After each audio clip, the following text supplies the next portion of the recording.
The council meeting of May 3rd, 2022 is called to order. We'll start with our Pledge of Allegiance. Councilmember Peterson, will you do that for us? And the rest of us, can we mute our mics, please?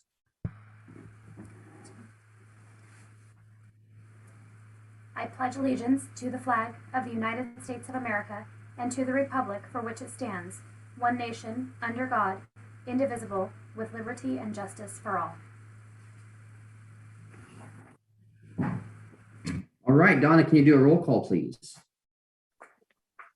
Yes, I will.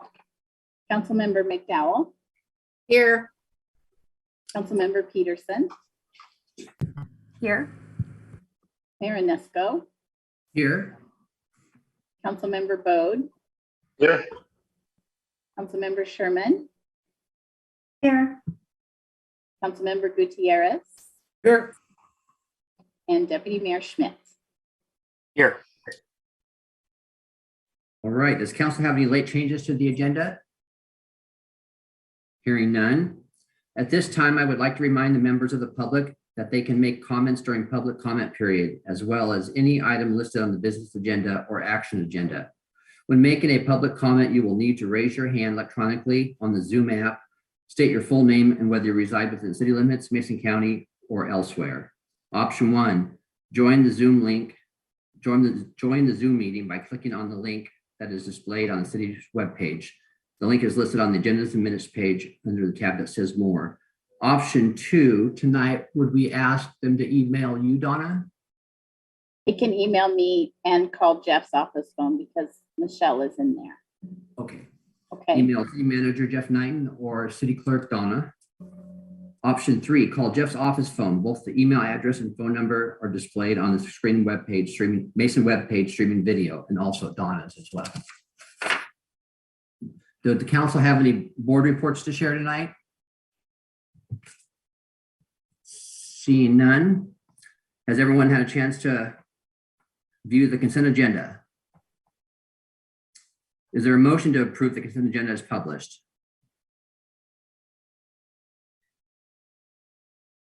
Motion to approve the consent agenda as published. Second. Right, there is a motion and a second to approve the consent agenda as published. All in favor say aye. Aye. Aye. Opposed? Motion carries. All right, next on our agenda is a presentation for National Public Works Week, and I will read that. It says, Ready and Resilient, May 15, May 21 of 22. Whereas public works professionals focus on infrastructure, facilities, emergency management, and services that are vital importance to sustainable and resilient communities and the public health, high quality of life, and well-being of the people of Shelton. And whereas these infrastructure facilities and services could not provide without the dedicated efforts of public works professionals who are federally mandated first responders and the engineers, managers, and employees at all levels of government and the private sector who are responsible for rebuilding, improving, and protecting our nation's transportation, water supply, water treatment, and solid waste systems, public buildings, and the other structures and facilities essential for our citizens. And whereas it is a public interest for the citizens, civic leaders, and children in Shelton to gain the knowledge and to maintain an ongoing interest and understanding of the importance of public works first responders and public works programs in their respective communities. And whereas the year 2022 marks the 62nd annual National Public Works Week sponsored by the American Public Works Association, Canadian Public Works Association. Now, therefore, be it resolved, I, Mayor Eric Onisco, do hereby designate the week May 15 to May 21, 2022 as National Public Works Week. I urge all citizens to join with representatives of the American Public Works Association and government agencies in activities, events, and ceremonies designed to pay tribute to our public works professional engineers, managers, and employees, and to reorganize the substantial contributions they make to protecting our national health, safety, and quality of life. And I will sign that in the morning. All right. And now we have a presentation from Habitat Humanity. Marty Crow, Executive Director, and Scotty Mills, President of the Board, will share information with us. Okay. Do you want to share the screen, Donna? We got that? Okay. I guess I have to unmute myself, huh? Okay. You want me to share the screen, Scotty? Oh, yeah. Actually, it's Or do you want to do that? It's perfectly fine, either If way. easier, okay. Marty says it's easier if we do it. So, Okay, okay, right here. from the first thing. Okay. Do you see it okay or?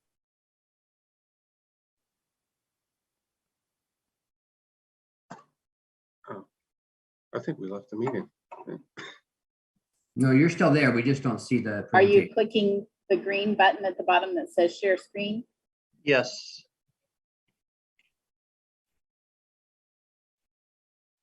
Gotta get back. Do you have the presentation open? Yes. I think we're there. It is. Okay, There it is. all right.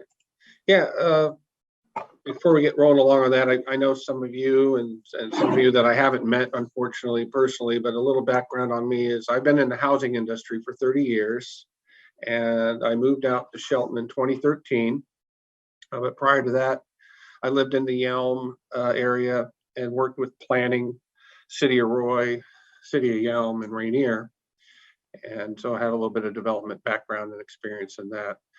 My wife, Terry, worked at the county. She's at the treasurer's office, 37 years, 2 weeks, 2 days. No one's laughing, rough crowd. Okay, so we'll get on with our presentation here. Then one of the main things that we want to establish is a working cross-function with the city of Shelton and the city council. A while back last year, I have access to, through being on their mail list, Washington EDC, and there are grants available. And it was kind of heartbreaking that one came our way, but we just didn't get the logistics together to get that moving forward for a project that we have in the city here. But there is another one that I think Marty indicated it expires in June, somewhere there. Yeah. So that's something that we want to be able to work cross-functionally with the city and capitalize on those funds to make these projects happen for us. And so with the Habitat for Humanity here, we got our slideshow. You guys have copies. I'm not going to go read the whole thing, but you know, who we are and what we do and why we do it. You know, for us, it's about giving, you know, pretty much a family or an individual an opportunity, a hand up instead of a handout. And through our housing programs and rehab programs on housing, whether it be a wheelchair ramp, you know, those are things that we embrace doing and getting the community involvement. We get support from realtors and other organizations. People come out and help. Okay. About our, we've been around since 96. And if I go too fast for these things, I know everybody's time sent to these meetings. We're going to get moving along, and I just want to kind of stick with the meat and potatoes of what we're trying to establish here with the city.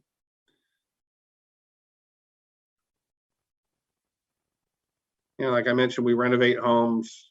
And then again, we have some examples of people even in the community that now that one of them is wanting to become a board member, and she started out, you know, we're giving her an opportunity with her being home ownership. And there's statistics on how home ownership and is important with the kids and the school districts. Now we work functionally with that at home ownership benefits, and that helps them build equity.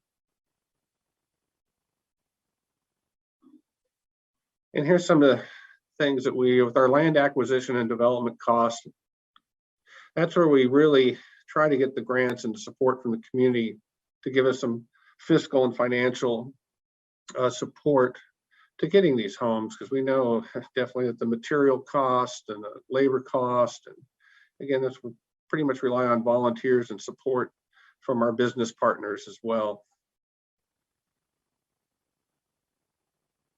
You know, land acquisition, let you kind of scan through this. We all know that I'm also a licensed realtor, and we've seen over the last 3 years how the increase in housing has gone up.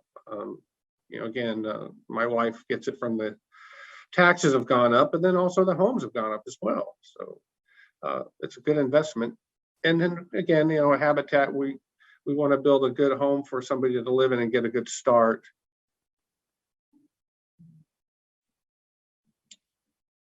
And this just talks about the construction increases.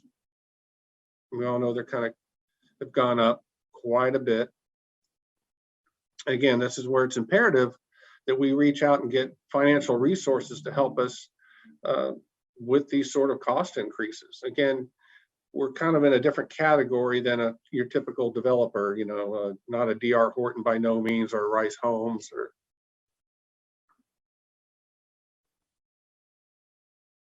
this one. You find it kind of interesting, that it's definitely gotten better. One of the things when my dad and I were contractor developers, in Pierce County, we run into environmental issues, whether it's the Douglas fir squirrel, or Thurston County is dealing with a pocket gopher issue.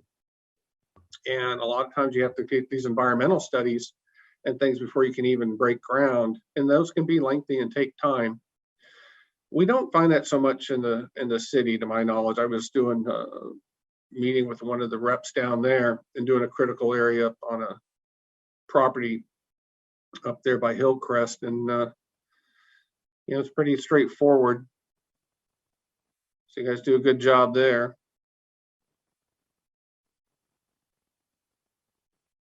And then the ways that we support Habitat and funding our missions through a lot of our retail stores, which, again, at the risk of embarrassing myself, 5-10 years ago, I didn't know that Habitat, I thought I just built houses only and did that thing. But we do got the stores, and people come in here quite a bit, picking up all kinds of items and furniture and tools.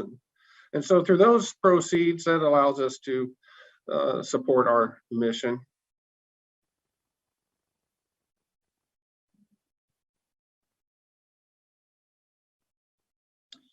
And this page right here is the grant that I think is going to expire in June.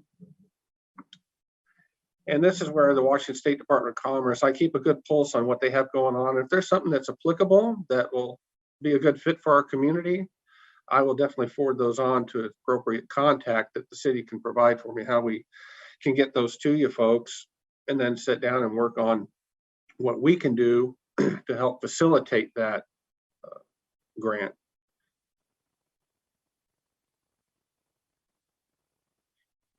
And then we can learn together on how the logistics would go on that. But all in all, we don't want to leave money on the table. So if we can find something that can help support the community and bring some affordable housing into the community, that we're all about that. And this is the project that we're working on right now, our Lake Boulevard project. We're hoping not to, 6 to 8 homes is what it sounds like it'll support. But then there's some infrastructure costs, and this is where these grants can come into play and help make that affordable for us to go in and build.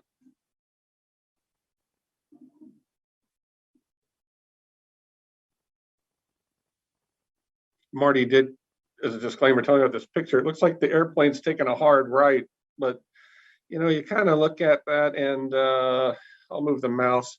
Is this correct, Marty? This is the area here off of Lake Boulevard up there.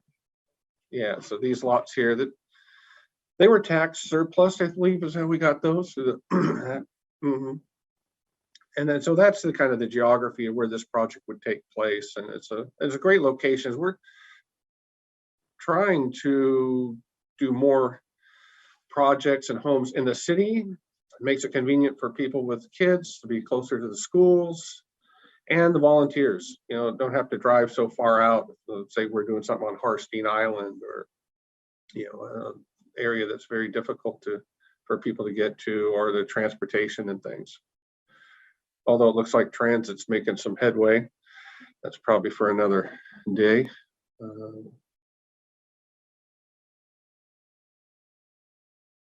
And then these are some slides that we had put together, that just some things that we've done with various projects. And you probably see stuff that we have out there from time to time on Facebook when we're doing a wall raising. We got a house going on Harvard Street right now, and we're hoping to final that one here mid-late summer.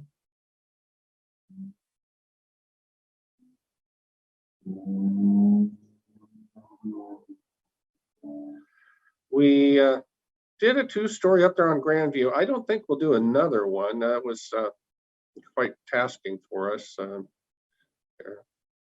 But hey, we're willing to take anything on. So.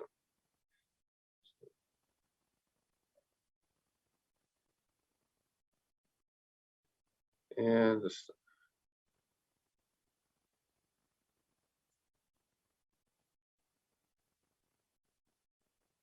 For volunteers.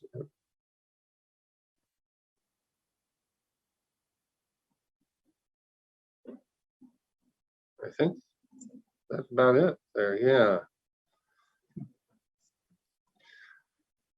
So if you have any questions for us, but the whole thing, it was really heartbreaking that we had an opportunity to slip by us. And we want to learn from that and work with you folks on anything that's down the road that we can, if we need to get the resources and help write these things, or, sit down and have an additional meeting. But other than that, feel free to, have us any questions for us.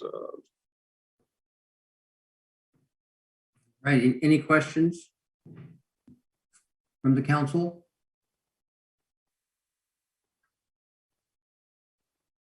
Councilmember Gutierrez.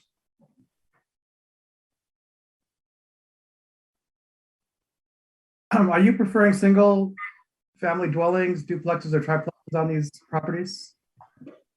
Mostly what we're doing right now would be a single family residence, 2 to 3 bedroom floor plans. We have, as a board, discussed duplexes also. And again, what's the highest and best use of that property? We did get some lots recently donated to us, and we have entertained the duplex. But as far as into the 2 stories or anything like that, no, we're pretty much looking at a 1 level. Because again, we want to also, if we're going to have to get into ADA compliance, stuff like that, that's something that we consider as well. I think, Mark, how many homes have we done in the city? The last 6 years, we've done 5 homes in the city and 4 in the county. Yeah. Total of 9 homes over the last 6 years. Yeah, what Marty indicated, we've done 9 homes in the last 6 years. Most of those being in the city limits. All right, Deputy Mayor Smith. Thank you. You've brought up a couple of times letting some funding pass us by. What are you specifically looking for from the city related to that? Well, in order to get these grant funds, we have to partner with a municipality. So sometimes we can't get the grants just on a standalone basis. And there was only one opportunity. So, and it was in the last fall there that we caught this grant. And then we met with Jeff, and at that time, Kevin, who was the mayor, and kind of sat down with them and tried to say, hey, this is uncharted waters for us too. How can we work together and capitalize on these funds? And have you guys ever applied for a CDBG grant before? We have not. Okay. Not Habitat, but I do know one of the requirements usually in the CDBG program, especially for public infrastructure, is a 90-day break ground from the date of award. And are your projects pretty much shovel ready to go? yeah, that's correct. Yeah. Okay. Thanks. All right, any other questions? Councilmember Gutierrez. How many volunteers might you generate on this project should we go forward? And I was asking because there's a lot of people who are cooped up and worried about homelessness, and they really want to get out and do something. So I just wanted to know how many volunteers you want to generate, how many hours, and how would we get volunteers to get there, and more, what else can we do to help you generate volunteers and make this project happen? And how do we find people to habitat houses? And there's like a waiting list that's over a year long at Crossroads to get housing. And I don't know, there's a lot of questions. Sure. We do need the housing. I just like, how do we all implement this, and who's going to benefit? Public and so I'm totally public benefit, but I'm just trying to get a grasp of how large the project would be. And even if we got $1 million, what does $1 million bring us? Mhm. Yeah. Well, we're still subject to the, I guess, unless we get donations from companies, but the cost and those, we try to work with business partners, and like Sierra Pacific, for example, will donate the lumber.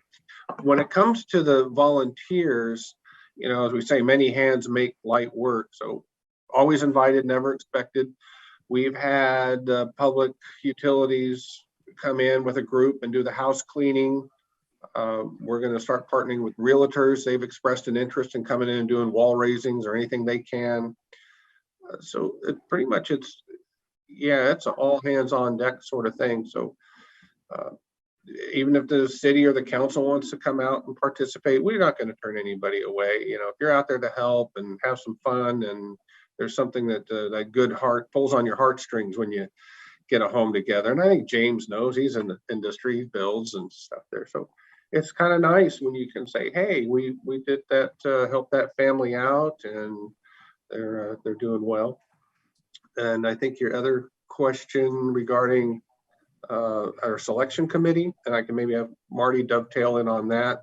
We do have a selection committee, and we do follow, the lending guidelines as a fair housing lender, and they have to get vetted through that process. But then we have opportunities where we can get down payment assistance, or we'll hold what we call a silent second. And then we're just trying to work on the, that whole aspect there. Anything you want to talk about that? This is Marty Crow, Executive Director of Habitat Mason. I can tell you that we open application at minimum once a year. In the last couple of years, it's been twice. So it's about a 3-month cycle to get application to applicant selection down to the board. And we're right now in the process of sending a particular applicant to the board for review and approval. And that house will be what we call House 36, which will be built in the city of Shelton. We're currently building on House 35. That family has been selected. They were selected about 6 months ago. So that family is working on sweat equity on their house right now. So 36 is also targeted for the city of Shelton. And then hopefully in the Lake Boulevard project, we sort of outlined our goals to build 37 and beyond, probably be up there for about 1.5 years or 2 years, building 6 to 8 homes is our goal. Thank you. Right. There's no doubt that is a great program. I know people that have personally benefited from that program or some similar to it.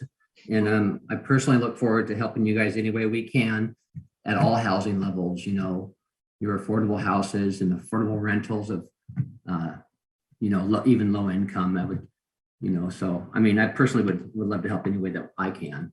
So, Yeah. Deputy Mayor Schmidt.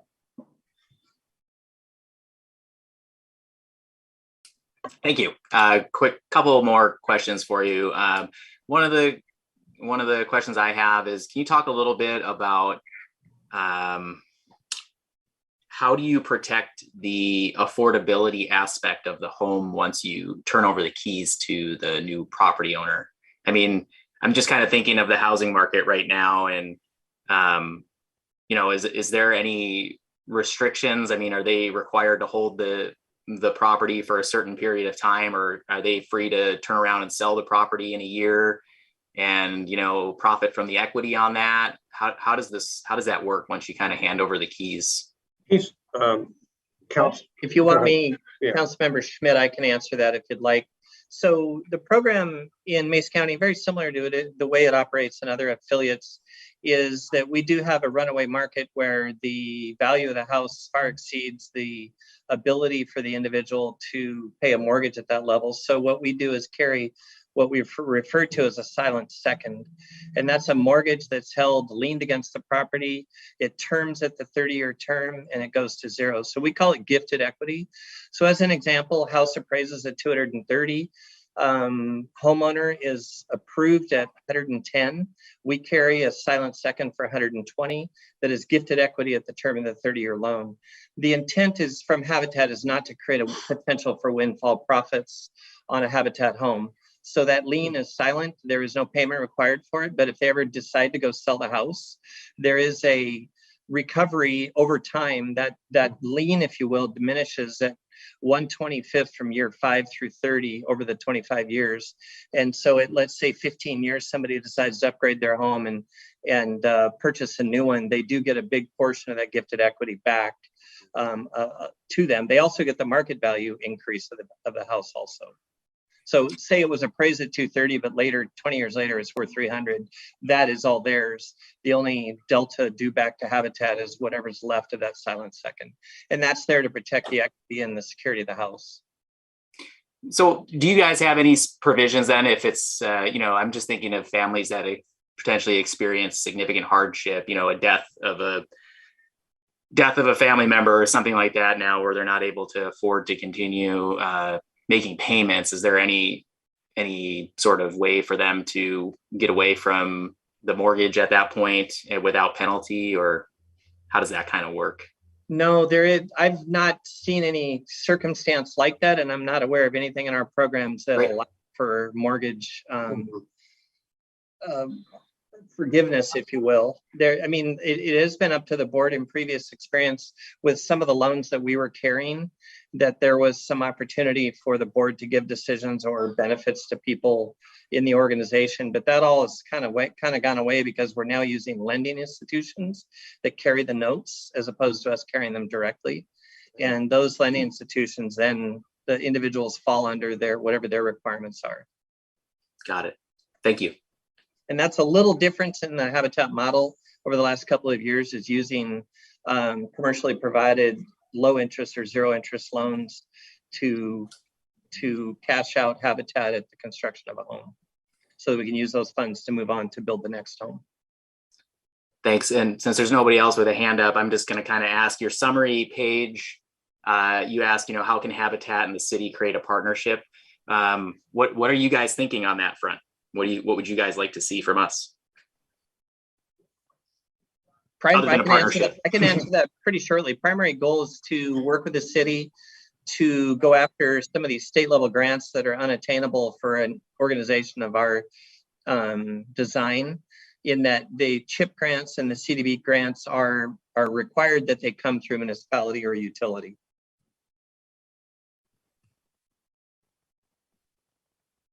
All right. Councilmember Bode. Hey guys, good presentation. And then my question is on those grants, are you expecting the city to be doing any of the grant writing, or are you going to come to the city fully prepared for them to just support you? Well, that's kind of where the disconnect maybe happened on the first go around. So it'd be up to the city wants a protocol where we have to facilitate that and do the heavy lifting, so to speak. Then by all means, we'll do that. I know a lot of times the cities don't know, and not to use Yelm as an analogy, we had access to a grant writer there that went ahead and would handle all that. And it was just a matter of being compliant for the grant to partner with a municipality. But then again, I think Marty, we were talking to someone earlier on the VA. Yeah, but to answer the question shortly, we absolutely will support at whatever level we need to, and whatever the city requests. Okay, and if the city, go ahead. If I'm not mistaken, I don't believe we have an in-house grant writer. I could be wrong on that, but You're correct, James. So yeah, so we're happy to be the resource for that. Yeah, I know that's very burdensome, and writing grants takes some time and a little talent. So I think the less of that you would put on the city, I think the easier it would be for the city to work with you, in my opinion. Yeah. And even the EDCs have been supportive as well. So if we need them as a resource. Awesome. And I think that they have help with grant writing and things like that, don't they? Yeah, they do. So, okay, cool. All right. Any other questions? Councilmember Gutierrez. Yes, I just wanted to show, I agree with the mayor about not having housing here in Shelton, and I really want to bring in more housing. I would like to help support you in pursuing these grants to increase the housing. And I don't know what capacity we have further, but I think this merits further discussion. And I would like to move forward in the future to have meetings with you to see if we can make this happen. Yeah. Thank you. Yeah. All right. Any other questions? Well, thank you, gentlemen. Thank you for your time. Right, moving on. Donna, do we have anybody interested in public comment tonight? Let me take a look here, Mr. Mayor. No, we don't. And we have no business items tonight, so we'll move on to our action agenda. Administrative Services Director Michelle Sugden has information for us about purchase sale agreement for the YMCA. And Mr. Mayor, just for information, I will be recusing from this portion of the meeting. Please let me know when I come back. See you in a bit. Thank you, Deputy Mayor. Good evening, Mayor and council members. Tonight I'm bringing to you the YMCA purchase and sale agreement.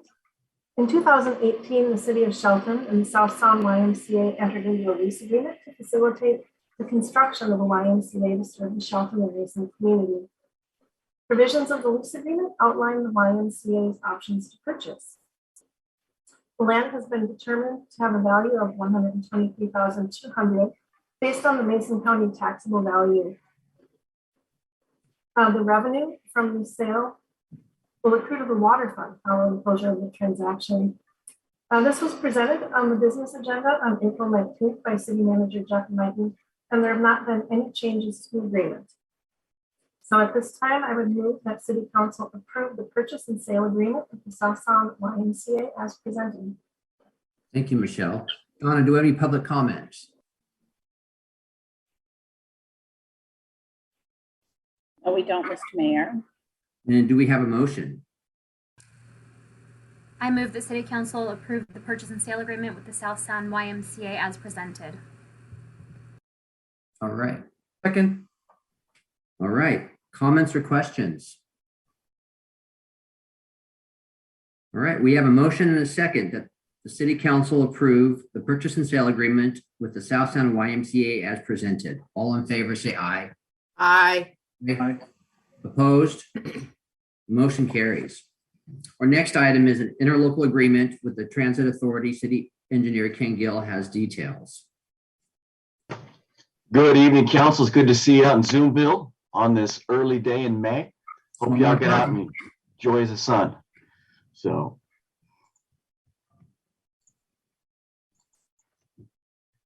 Today is about the second time to talk about our interlocal agreement with Mason Transit Authority. The short of this is that big thank you to Amy Asher and Mike Regensberger. That we met early on, and they identified their need for a bus shelter at Pacific Court and Railroad Avenue to serve the women's shelter there at the Pacific Court, along with the residents along Railroad Avenue. So also a big thank you to PUD3 and their staff for adding additional light out there and moving some poles to make this happen, to allow that shelter to be built there, because there's a pole in the way right now. The final thank you to Brooke Kiltz for drafting the agreement. But in December, if there's a bus shelter there, the MTA will pay the city just over $71,000. MTA has signed this agreement, and our city crews have reviewed the tracks that you see in the drawing that's on your screen.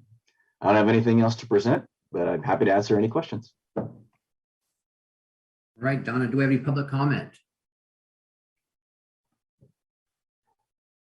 No, we don't, Mr. Mayor.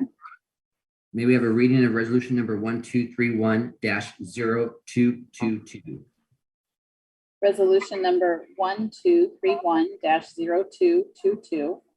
A resolution of the City of Shelton, Washington, authorizing the city manager to sign an interlocal agreement with Mason Transit Authority. All right, do we have a motion?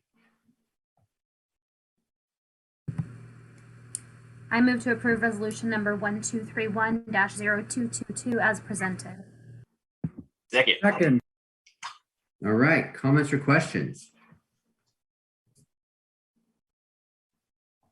We have a motion and a second to approve resolution number 1231-0222 as presented. All in favor, say aye. Aye. Aye. Opposed? Motion carries. Our next item is a resolution to approve the city manager's contract. Administrative Service Director Michelle Sutherland has details for us. The evening, Mayor and Council. I'm bringing this contract to you with resolution number 1235-0322 with minor changes to the city manager contract as outlined on the business agenda on the April 19th meeting. There have been no changes in this agreement since that time. And I would recommend that you move to approve resolution number 1235-0322 as presented. All right. Don, do we have any public comment? No, we don't, Mr. Mayor. May we have a reading of resolution number 1235-0322? Resolution number 1235-0322.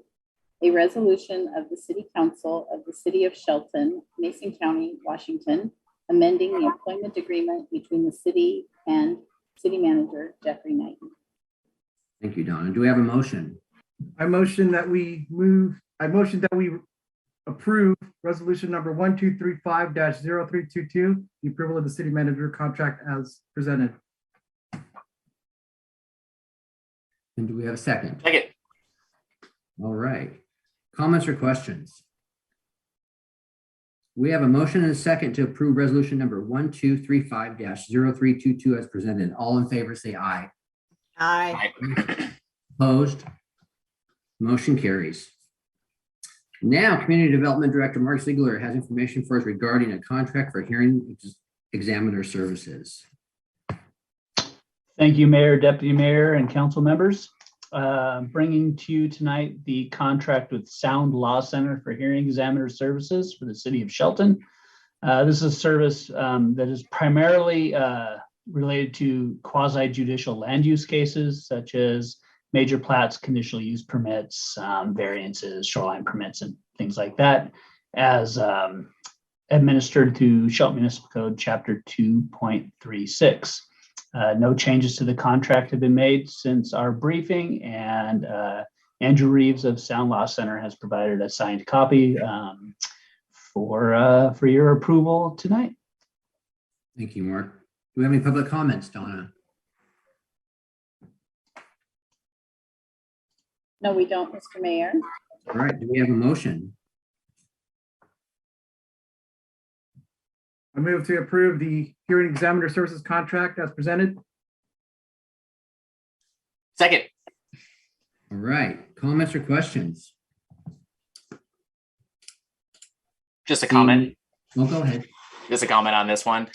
I just wanted to just point out in the briefing sheet related to the fiscal information, and that the hearings examiner services are offset 80% by fees. And as I understand it, the rest is the remaining 20% is covered through our general fund.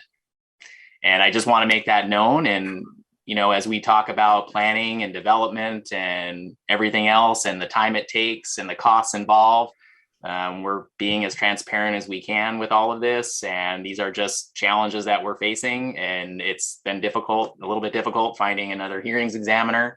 And we want to do everything we can to make things fluid and simple and straightforward, but these are little challenges and bumps in the road that probably at times keep us from achieving those goals. So I just want to make that clear, and the full cost of the hearings examiner isn't fully bared by the developer itself, and the city as in general does contribute to that. So just want to make that comment. Thank you. Thank you, Deputy Mayor. Any other questions? We have a motion and a second to approve the contract with Sound Law Center for Hearing Examiner Services. All in favor, say aye. Aye. Aye. Opposed? Motion carries. All right, our last action item is approval of the LTAC appointment. City Clerk Donna Nault has more information. And that's Lodging Tax Advisory Committee, correct? Okay. Correct. I said it right. Okay. Good evening, Mayor, Deputy Mayor, and council members. I'm bringing to you this evening an annual approval of Lodging Tax Advisory Committee members. This approval has to be passed by the council, and the committee must consist of at least 5 members, with 2 of those members who are representative of businesses that are required to collect the lodging tax, and at least 2 members who are involved in activities to receive the lodging tax. And 1 member of the committee must be an elected official of the city, and that is our mayor, and the mayor serves as chair of the committee. So this evening, we have 4 renewal letters. All members from last year are interested in serving again this year, and we need your approval for that. Thank you, Donna. Do we have any public comment? No, we don't, Mr. Mayor. And do we have a motion? A motion to approve the LTAC appointments as presented. Second. All right, comments or questions?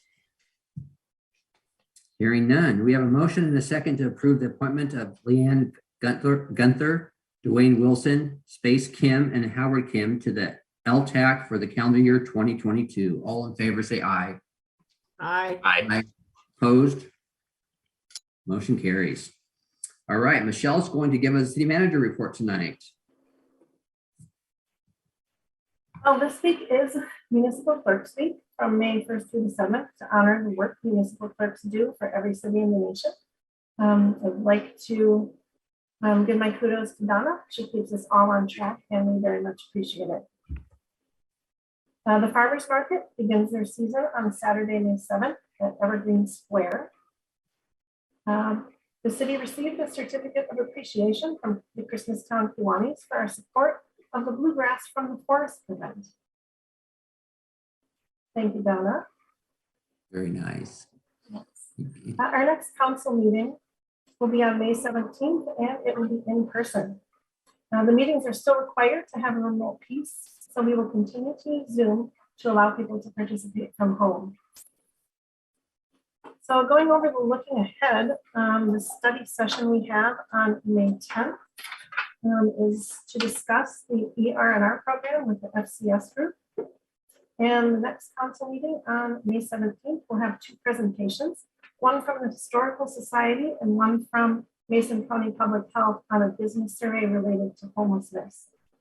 On the action agenda, council will consider the updates to the neighborhood residential zoning code and the animal control ordinance. And that's all I have this evening. Thank you, Michelle. And does the council have any items for discussion? Councilmember Peterson, I saw you had your hand up. No? Just clapping hands for Donna for city clerk. Oh, okay. That works. All right, then our next council meeting will be held in person at the Civic Center and via Zoom. The meeting is on Tuesday, May 17th at 6 p.m. We also have a study session on May 10th at 6 p.m. and this meeting is adjourned at 6:43 p.m.